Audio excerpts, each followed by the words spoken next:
투쟁의 시절입니다. 시대의 소망 9장이고요. 예수님께서 어렸을 때 어떤 투쟁을 하셨는지 그거에 대해서 좀 알아보려고 합니다. 가정에서 형제들과 투쟁을 하셨습니다. 우리가 투쟁 중에 가장 어려운 것이 가정에서의 투쟁이에요. 부모님과의 투쟁, 그 다음에 형제 자매들과의 투쟁. 이것이 가장 버티기 힘든, 물론 이제 자기와의 투쟁이 가장 힘들고 두 번째로가 우리 가족과의 투쟁이죠. 마태복음 13장 55절에는 예수님께서는 형제와 자매가 있으셨어요. 이는 그 목수의 아들이 아니냐. 그 모친은 마리아, 그 형제들은 야고보, 요셉, 시몬, 유다라 하지 않느냐. 그 누이들은 다 우리와 함께 있지 아니하냐. 그래서 요셉의 전처에서 난 이복 형제들이 4명과 2명의 누이가 있었어요. 그래서 이게 이복 형들이죠, 형들. 그래서 주의 형제들이 말하기를 여기를 떠나서 유대로 가소서. 그리하여 당신의 제자들도 당신이 행하시는 일들을 보게 하소서. 이는 주의 형제들까지도 주를 믿지 아니함이더라. 그래서 어렸을 때부터 같이 자랐던 그 형들은, 또 누이들은 예수님의 그 메시아에 대한 그것을 믿지 않았다라는 거죠. 예수의 친족들이 듣고 붙들러 나오니 이는 그가 미쳤다 함일러라. 마가복음 3장 21절이에요. 그래서 예수님께서 회당에서 말씀을 선포하실 때 사람들이 미쳤다라고 이야기하잖아요. 그래서 그 친족들이, 그러니까 형들과 누이들이 예수님을 붙들러 찾아온 거예요. 이렇게 예수님의 그 메시아라는 그것을 그 가족들이 믿지를 않았던 거예요. 그래서 우리가 복음을 전할 때도 가장 힘든 게 또 우리 가족들이잖아요. 그거는 사람이 어떻게 할 수가 없기 때문에 전적으로 예수님께 의지하지 않으면 절대 가정은 복음이 들어갈 수가 없어요. 그래서 예수님께 전적으로 의지하는 법을 우리한테 훈련 과정으로 시켜주고 그 다음에 가정에서 복음이 전해지게 되는 거죠. 그 형제들이 가난하고 천한 사람들에게 거칠게 말할 때 그는 오히려 그런 가난하고 천한 사람들을 찾아서 그들에게 격려의 말씀을 해주셨다. 궁핍한 사람들에게 그는 한 잔의 냉수를 주고 자신이 먹을 음식을 가만히 그들의 손에 쥐어주시곤 하셨다. 예수께서 그들의 고통을 덜어주셨을 때 그가 가르치신 진리는 그의 자비로운 행위와 관련되어 그들의 기억에 굳게 새겨지게 되었다. 그래서 예수님께서는 지금 자기한테 주어진 환경 안에서 하나님께서 주신 말씀을 온전히 순종하신 거예요. 그래서 우리가 어떤 큰 일을 어디 가서 크게 전도를 하거나 어떤 돈을 엄청나게 헌금을 하거나 이게 아니고 내 삶에서 가까운 사람한테 엘리베이터 탈 때 사람한테 인사 한마디 해주고 옆집 사람한테 친절한 어떤 행동을 하는 이 행동을 하라는 거예요. 우리한테. 예수님께서는 그걸 보여주신 거죠. 이런 것들이 그의 형들을 불쾌하게 하였다. 예수님보다 손위인, 그래서 형들이죠. 손위라고 했으니까. 그들은 예수께서 그들의 지도를 따라야 한다고 생각하였다. 그래서 어릴 때는 정말 한두 살 차이가 정말 엄청나게 큰 차이죠. 그래서 형들 말을 반드시 들어야 되는데 예수님은 듣지를 않았던 거예요. 말씀에 맞지 않으면. 그래서 형들이 더 미워하기 시작했던 거죠. 그들은 예수께서 당신이 그들보다 우월하다고 생각한다고 비난하고 또 예수께서 저희의 교사들과 제사장과 나라의 관리들보다 자신을 높인다고 그를 책망하였다. 그들은 가끔 위협하고 그를 협박하려고 하였으나 그는 성경을 자기의 지도서로 삼으면서 이겨내셨다. 예수께서는 당신의 형들을 사랑하시고 그들을 끊임없는 친절로 대접하셨다. 그러나 그들은 그를 시기하고 아주 단호한 불신과 멸시를 나타내었다. 이게 정말 힘든 거예요. 가족 안에서 형들이 멸시하고 그리고 불신하고, 이것이 정말 우리가 가정 안에서 평안함을 얻어야 되잖아요. 그래야지 바깥에서 아무리 힘들어도 버틸 수가 있는데, 가정에서도 이렇게 흔들기 시작한 거예요, 사단이. 예수님은 이런 환경에서 청소년기를 보내게 된 거죠. 또 두 번째는 외부에서의 그 시련을 주셨는데, 그게 교육이라는 거예요. 우리가 지금 삶을 살 때 초등학교나 중학교를 안 나오고 혼자서 이제 가정 교육을 받는다 하면 친구도 별로 없고, 그 다음에 사회에서 이렇게 격리된, 그리고 사람들한테 배우지도 못한 사람이라고 이야기를 받게 되는 거죠. 근데 이스라엘 사람들은 반드시 아이를 가르치라고 하나님께서 명령을 하셨어요. 그래서 거기에 틀에 맞춰서 어린아이들은 0세부터 3세 이 체계적으로 교육하는 것을 구축이 된 게 이스라엘이에요. 그래서 마땅히 행할 길을 아이에게 가르치라. 그리하면 늙어도 그것을 떠나지 아니하리라. 자, 신명기 6장 1절에는 이렇게 나와요. 이는 곧 너희 하나님 여호와께서 너희에게 가르치라 명하신 바 명령과 규례와 법도라. 그래서 하나님께서는 아이들한테 꼭 이걸 가르쳐라, 이렇게 명령을 하셨어요. 그래서 이스라엘 백성들은 이 명령에 순종한 거죠. 곧 너와 내 아들과 내 자손 손자로 평생에 내 하나님 여호와를 경외하며 내가 너희에게 명한 그 모든 규례와 명령을 지키게 하기 위한 것이며 또 내 나를 장국케 하기 위한 것이다.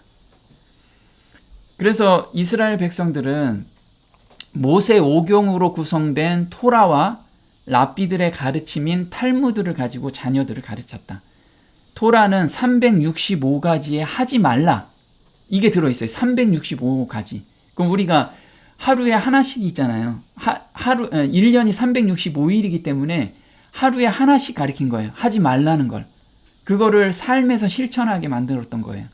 그리고 248가지의 하라라는 것이, 헤라라는 것이 있다라는 거죠. 이걸 어렸을 때부터 계속 랍비들이 가르쳐줬던 거예요.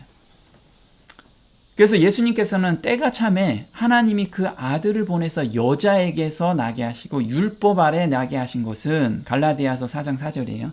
그래서 이스라엘 아이라면 누구나 그 체계 안에 율법을 배우게끔 그렇게 그곳에서 태어나신 거죠.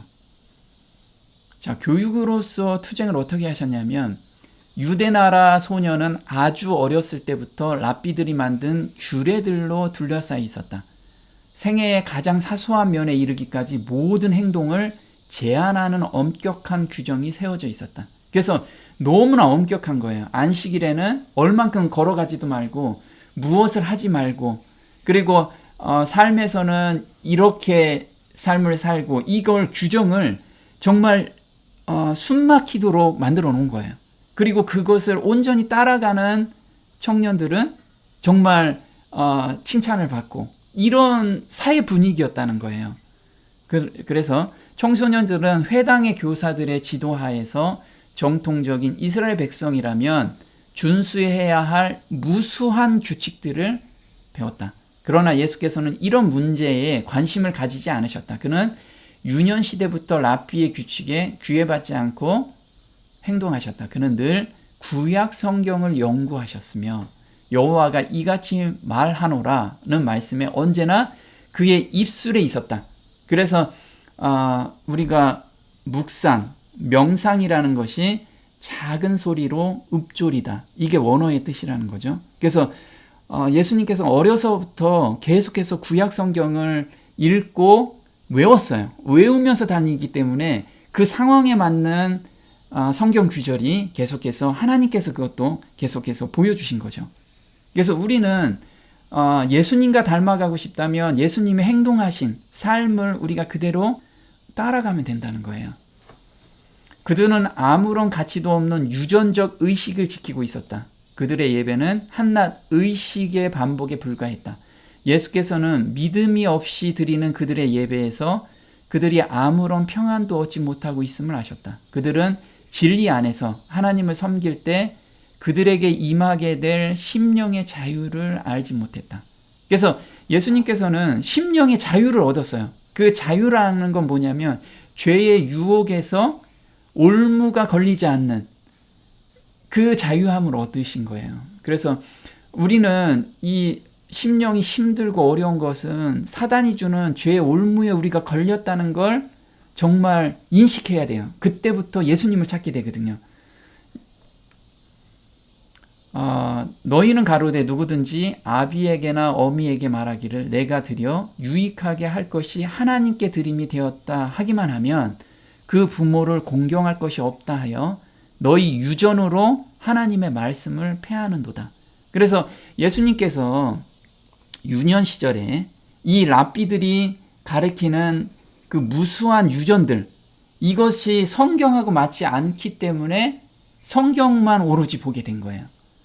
그래서 지금 그 마태복음 15장 5절에는 이야기하기를 하나님께 이거 드리기만 하면 부모님을 공경 안 해도 된다. 근데 성경에서는 10계명에 부모를 공경하라고 정확하게 6째 계명에 그게 정확하게 나오는데 그것을 무시하고 우리의 유전을 따라해라 이거를 가르친 거예요. 아이들한테. 근데 아이들은 그것을 배워서 성장하기 시작한 거죠. 그러니까 정말 하나님의 그 자유함을 주는 그 복음을 정말 올겨매는 복음으로 자라나기 시작한 거예요. 그는 학자들의 교훈과 행습을 공격하지 않으셨다. 예수께서는 할 수 있는 대로 온순하고 유순한 태도로 그가 접촉하는 사람들에게 호감을 주시려고 힘쓰셨다. 예수께서는 성경을 처음부터 끝까지 아시는 듯 하였으며 성경의 참뜻을 그들에게 드러내셨다. 랍비들은 어린아이에게서 가르침을 받는 것을 수치스럽게 여겼다. 그래서 예수님께서는 성경을 가지고 이것을 이야기를 했고 그 성경 안에 깊은 뜻, 그 깊은 뜻을 안다는 것은 경험 가운데서 이걸 깨닫게 되는 거죠. 계속해서. 그래서 우리도 마찬가지라는 거예요. 하나님께서는 깨닫는 영을 주시며 그것을 경험 가운데서 우리가 내 마음판에 사기게끔 해주신다는 거예요. 그래서 우리는 말씀을 읽기만 하는 게 아니고 정말 묵상하는 것이 너무 중요하다는 거예요. 랍비들은 성경을 해석하는 일은 저희의 직분이니 그들의 해석을 받아들이는 것이 마땅하다고 주장하였다. 그들은 예수께서 그들의 말에 반대되는 입장에 서 있는 것을 보고 분개하였다. 그들은 그들의 유전에 대한 성경적 근거를 찾을 수 없다는 것을 알았다. 그들은 영적 지식에 있어서 예수께서 그들보다 훨씬 더 앞섰다는 것을 알았다. 그러나 그들은 그가 그들의 명령에 순종하지 않기 때문에 분노했다. 이게 우리의 죄된 본성에서 올라오는 생각들이라는 거죠. 정말 나보다 어린아이나 아니면 애들이 나를 가르친다고 생각하면 이 분이 막 올라오는 거죠. 그게 설령 옳다고 해도 분이 올라오는. 근데 랍비들은 정말 성경을 가르치는 교사들인데 아이한테 배운다는 게 너무 분이 올라왔던 거죠. 그래서 부모들한테 이걸 설득이 안 되니까 부모들한테 제발 좀 저 예수 정말 저기 설득 좀 시켜라. 우리 교육 좀 따라가게 해라. 이렇게 하셨다는 거예요. 그를 설복시키지 못하자 그들은 요셉과 마리아를 찾아가서 그의 불복종하는 행동을 그들 앞에 제시했다. 그리하여 그는 책망과 꾸지람을 받으셨다. 그래서 부모한테 너 제발 좀 이거 저기 랍비들이 가르쳐주는 대로 좀 따라서 좀 해라. 이걸 꾸지람을 들으면 웬만한 어린아이는 알았어요 하고 따라가잖아요. 근데 예수님께서는 말씀을 기준으로 부모의 말도 말씀을 기준으로 판단을 하셨다라는 거예요. 예수께서는 아주 어린 시절부터 그의 품성을 형성함에 있어서 스스로 행동하기 시작했으며 자기 부모에게 대한 존경과 사랑조차도 그를 하나님의 말씀을 순종하는 일에서 돌이키게 할 수 없었다. 그가 가족들의 관습과 다르게 취급하신 모든 행동의 이유는 곧 기록하였을 때라는 말씀이었다. 그러나 랍비의 영향은 그의 생애를 괴롭게 만들었다. 그는 그의 소년 시대에서조차도 침묵과 끈기 있는 인내의 어려운 공과를 배워야 했다. 그래서 아주 어렸을 때부터 정말 우리가 감당할 수 없는, 우리가 상상할 수 없는 그런 시험과 시련을 당하셨다는 거죠. 그리고 예수님께서는 종교의 담을 허무셨어요. 에베소서 2장 13절에는 이제는 전에 멀리 있던 너희가 그리스도 예수 안에서 그리스도의 피로 가까워졌느니라. 그는 우리의 화평이신지라 둘로 하나를 만드사 중간에 막힌 담을 허시고. 그래서 이스라엘 백성들은 자기들이 선민이라고 생각하고 이방인들을 개 취급한 거죠. 그래서 이 담이 너무 컸던 거예요. 진리를 가지고 있다라고 생각하는 사람들은 이 담을 지금도 가지고 있다라는 거예요. 그래서 지금 우리가 개신교 안에 각각에 다 자기들의 교리가 있잖아요. 그 교리가 틀리면 다 다르고 틀리다라고 또 이단이라고 이야기하는 그 담을 예수님의 피로써 예수님께서 허무시기를 원하셨던 거예요. 그래서 어렸을 때도 이걸 계속 가르쳐 주셨던 거죠. 보시면 배타적인 높은 장벽에 담을 쌓은 종교의 아성을 보셨다. 그는 이러한 파당의 벽을 허무셨다. 예수께서는 사람들과 접촉하실 때 그대의 신조가 무엇인가? 그대는 어느 교회에 소속되어 있는가? 라고 묻지 않으셨다. 그는 도움이 요구되는 모든 사람을 위하여 그의 돕는 능력을 행사하셨다. 그는 자기의 하늘 품성을 보여주시기 위하여 수도사의 밀실에 응거하지 않으시고 인류를 위하여 열심으로 일하셨다. 그는 성경상 종교는 육체의 고행이 있지 않는 원리를 설득시키셨다. 그래서 랍비들은 이렇게 하고 저렇게 하고 옮겨매는, 우리의 행동을 옮겨매는 그런 규례를 정했지만 예수님께서는 그 고행이 구원을 시키는 게 아니다. 온전히 하나님께 의지하는 것, 그것이 우리를 구원시켜주는 거다. 그래서 이렇게 랍비들이나 또는 이스라엘 백성들이 가지고 있었던 그 선민 사상을 허물기를 원하셨던 거예요. 그리고 종교는 우리가 흔히들 예배 때, 예배 날에 거룩하게 살잖아요. 근데 예수님께서는 그 거룩하게 사는 그 한 날을 위해서 사는 게 아니고 우리는 평상시에 하나님의 품성을 드러내야 된다. 이것을 보여주셨어요. 마태복음 23장 23절에 위선자인 서기관들과 바리새인들아 너희에게 화 있으리라. 이는 너희가 박하와 아니스와 커민의 11조는 바치면서 율법과 공의와 자비와 믿음에 더 중한 것을 빠뜨렸기 때문이라. 너희는 이것들도 마땅히 행하고 또 저것들도 저버리지 말아야 하리라. 그래서 위선자인 서기관과 바리새인들이 백성들한테 가르친 건 뭐냐면 예배날에 안식일에 11조도 내야 되고 모두 해야 되고 이렇게 어떤 특정한 날을 정해놓고 하나님을 섬기게끔 한 거예요. 그런데 예수님께서는 평상시에 사람들한테 공의롭게 행하고 자비를 행하고 그 다음에 하나님을 믿는 믿음으로 살아라. 이것을 계속해서 삶으로 보여주셨어요. 그는 정결하고 더러움이 없는 경건은 정해진 때와 특별한 때만 행하도록 의도된 것이 아니라는 것을 가르치셨다. 어느 때나 어느 곳에서나 그는 사람들에게 사랑을 나타내시고 그의 주의를 명랑하고 경건한 분위기로 두르셨다. 이러한 모든 것이 바리새인들에게는 일종의 책망이었다. 그의 생애는 종교란 이기심으로 이루어져 있지 않다는 것과 그들의 개인적인 이욕에 대한 병적 헌신은 참된 경건과는 거리가 멀다는 것을 보여주었다. 이것이 예수에 대한 그들의 증오를 일으키게 했으므로 그들은 예수를 강요하여 그들의 규칙을 따르도록 만들려고 시도하였다. 그래서 정말 서기관과 바리새인들은 어떤 특정한 날, 특정한 어떤 행사, 이것에서 믿음을 보이는 거였, 보여지기 위한 믿음이었다는 거죠. 이것을 예수님께서는 삶으로서 책망하셨던 거예요. 하나님의 아들이면서도 무력한 아이였다. 그는 거룩한 하나님의 아들이면서도 무력한 아이였다.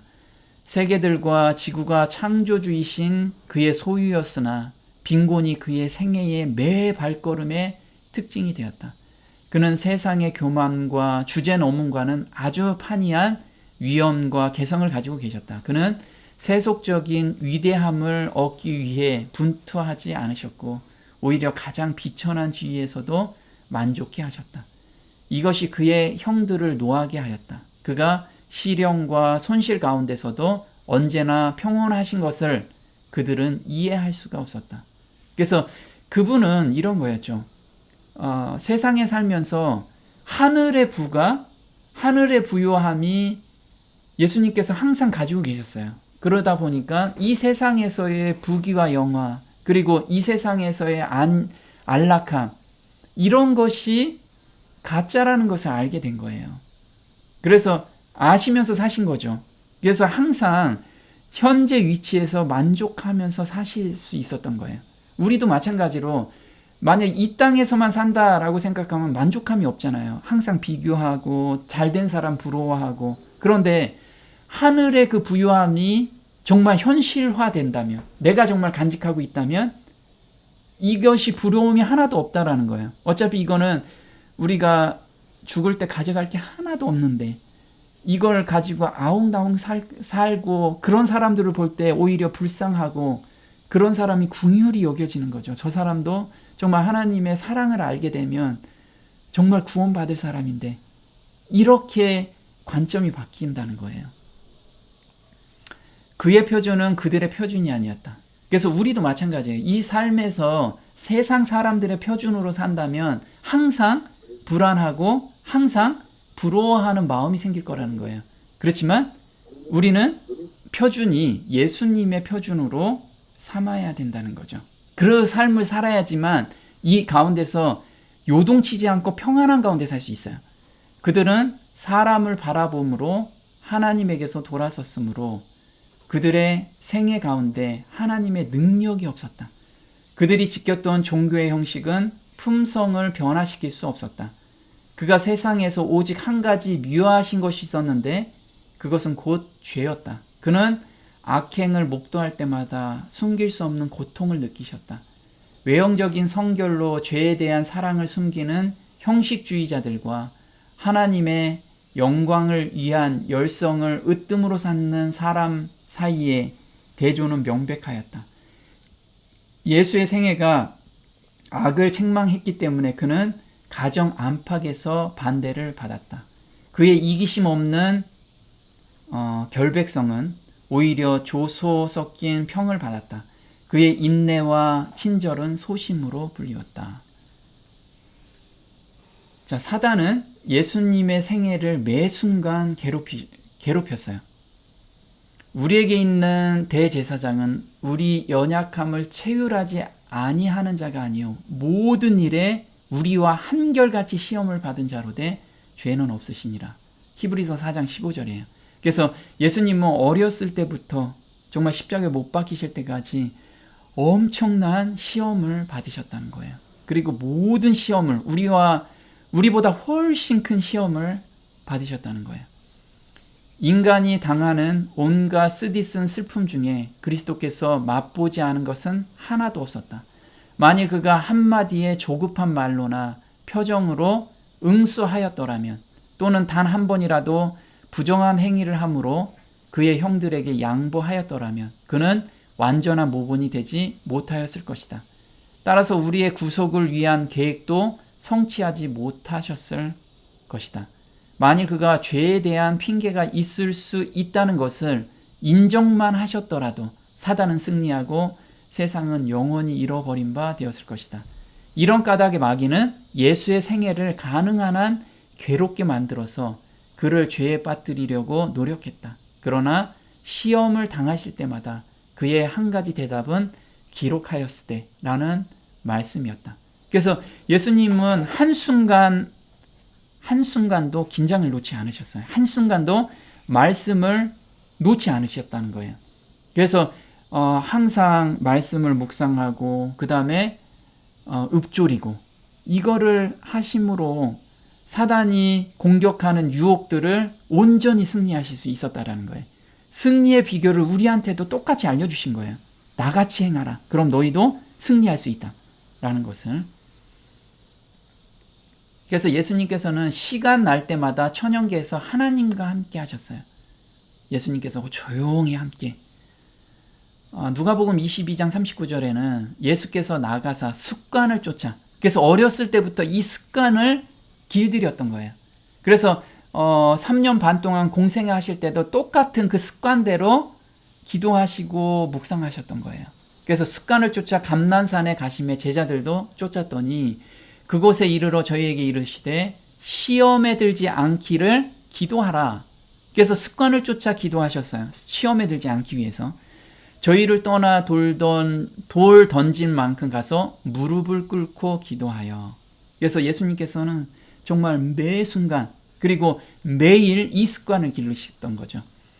그의 가장 행복한 시간은 홀로 천연계와 하나님과 함께 있을 때였다.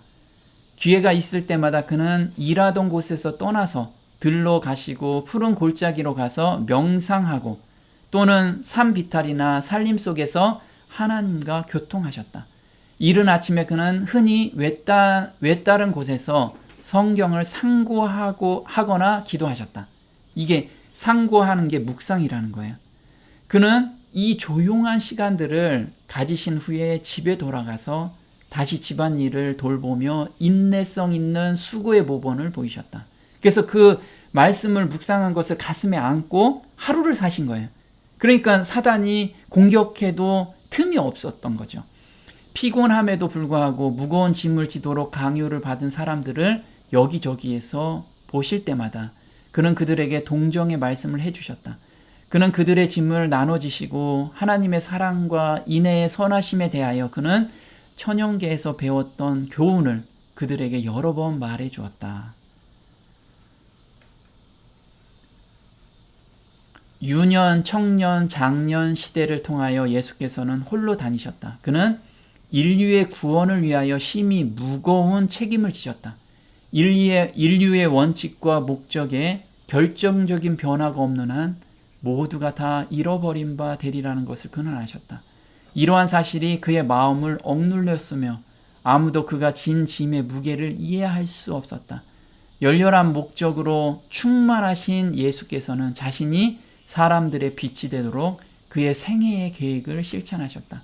그래서 예수님께서는 12살 때 본인의 사명을 명확하게 깨달으신 거예요. 그래서 그 사명을 항상 가슴에 품고 계셨기 때문에 이런 시험과 고통을 온전히 승리할 수 있었던 거예요. 그렇다면 우리도 마찬가지로 저희한테 주어진 사명이 있어요.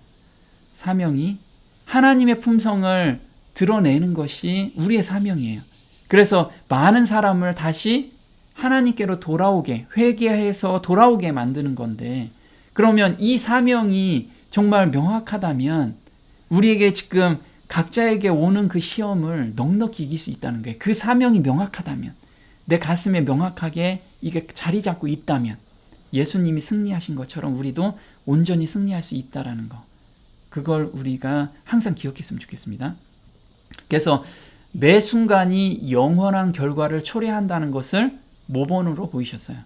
그래서 우리가 매 순간 정말 하나님께 의지하고 하나님의 사명을 항상 간직하고 있어야지만 된다는 것이에요. 그래서 우리는 간혹 그런 걸 잊어버리잖아요. 잊어버리기 때문에 유혹에 넘어가고 그냥 힘듦에 내가 내 생각을 그냥 맡겨버리는 거예요. 그는 생애 가운데서 허영이란 것은 일체 제거해 버리셨으며 매 순간이 영원한 결과를 초래하게 되므로 이 매 순간을 보배처럼 귀중히 여겨서 거룩한 목적을 위하여 사용해야 한다는 것을 자신의 모본으로 가르치셨다. 우리의 모본이에요. 이게 매 순간 정말 전신갑주를 입고 하나님을 바라보는 거, 이게 모본이었죠. 그는 어떤 사람도 무가치한 존재로 지나쳐 버리지 않으시고 각 영혼에게 구원의 치료제를 발라주려고 하셨다. 그는 어떤 무리 가운데 계실지라도 때와 환경에 적절한 교훈을 주셨다. 그는 영혼의 원수와 백병전을 하는 사람들도 만나셨다. 그는 이런 사람들에게 하나님의 천사들이 그들의 편에 서서 그들에게 승리를 줄 것이므로 그들이 승리할 수 있다고 보증하시면서 인내하라고 격려하셨다. 그래서 이 사람들이 예수님과 교제할 때 이 확신을 얻게 됐어요. 아, 내가 승리할 수 있구나. 그 확신은 뭐냐면 우리가 경험 가운데 있는 말을 해줄 때 그 확신이 들어가잖아요. 마찬가지로 예수님께서는 정말 그냥 말로만 하신 게 아니고요. 정말 경험 가운데서 나온 이야기를 전달했기 때문에 그게 심장파를 통해서 심장으로 사람의 가슴으로 이게 들어갔던 거예요. 그리하여 이렇게 도움을 받은 자들은 그들이 완전히 신뢰를 가지고 의지할 수 있는 한 분이 여기 있다는 확신을 가지게 되었다. 그래서 하나님이 우리와 항상 함께 하시는구나. 이걸 확신을 갖게 됐던 거예요. 그분은 그들이 당신의 동정하는 귀에 털어놓은 비밀을 결코 누설하지 않으셨다. 네, 우리도 마찬가지로 정말 예수님께서 우리한테 보여주신 그 모본을 따라서 매일 사는 게 아니고 매 순간 살아야 된다는 거예요. 매 순간. 그런 저와 여러분이 됐으면 좋겠습니다. 오늘 여기까지 하겠습니다.